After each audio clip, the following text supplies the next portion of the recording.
ᱯᱳᱭᱞᱳ ᱨᱮ ᱥᱟᱱᱟᱢ ᱠᱚ ᱡᱚᱦᱟᱨ ᱟᱸᱡᱚᱢᱮᱫ ᱜᱮ ᱛᱟᱵᱚᱱᱟ ᱯᱮ ᱡᱟᱦᱟᱸᱭ ᱠᱤ ᱱᱤᱛᱚᱜ ᱥᱤᱱᱮᱢᱟ ᱦᱤᱨᱳ ᱢᱮᱱᱫᱚ ᱵᱤᱡᱚᱭ ᱛᱷᱚᱞᱯᱚᱛᱤ ᱛᱟᱢᱤᱞ ᱨᱤᱱᱤᱡ ᱢᱩᱠᱷᱚᱢᱚᱱᱛᱨᱤ ᱛᱟᱦᱮᱸ ᱞᱮᱱ ᱛᱟᱵᱚᱱᱟᱭ᱾ उनी जहां गे लैआय जदि घूस को हताव मिट बार टाका हाँ डायरेक्ट सस्पेंड एकदम डायरेक्ट सस्पेंड हुआ नवा खातिर घूस दो जहां ओड़ा उनका आवास को नामेया आर को बनाव बड़ा तबना पे नेल गया उनका दुरुब बड़ा होई कना आर जदि जहां नवा कानून से नवा कानून दो आड़ी कठोर कानून मेन हचोय विजय थलपति दो जहां गे घूस हताव उनी दो एकदम तुरंत सस्पेंड एकदम चाकरी खन को हचोया इंग्लिश कथा दा वालिन मेन जहां गे घूस हतावा मेन दो ओड़ा नाम बखरा से जहां ये घूस कटे एमो पे निना से निना दरकार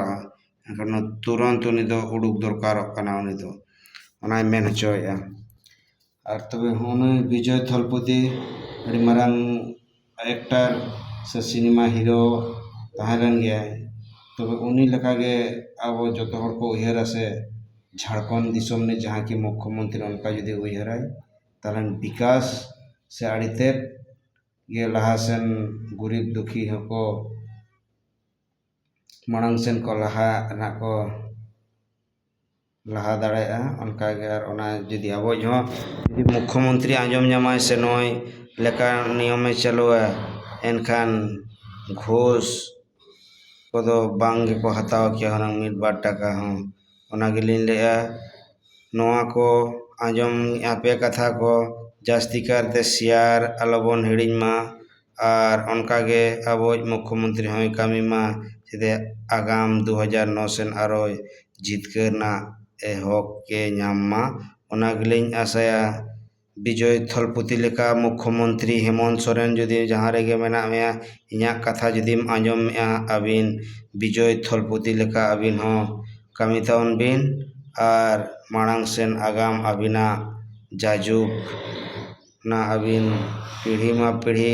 दर लेका बिन हताव मुख्यमंत्री पद मा उनका गे आरो अबिना जुग जुग ताहे इदी को तबे नाम मा तबे आलिंग पास्टा को निया को मेन कातेन अड़ी अड़ी सरहाव लिंग मेन चोया उनका गे जदि हम कामी तबना होय जे आरो इंदिरा आवास को से पीएम आवास को से अब आवास को नामो कना ओना को अबिन जाते उनका गे कामी बिन अब आवास को और मया योजना को मा को बिन मा तबे आलिंग पास्टा को अड़ी अड़ी सरहाव जोहार।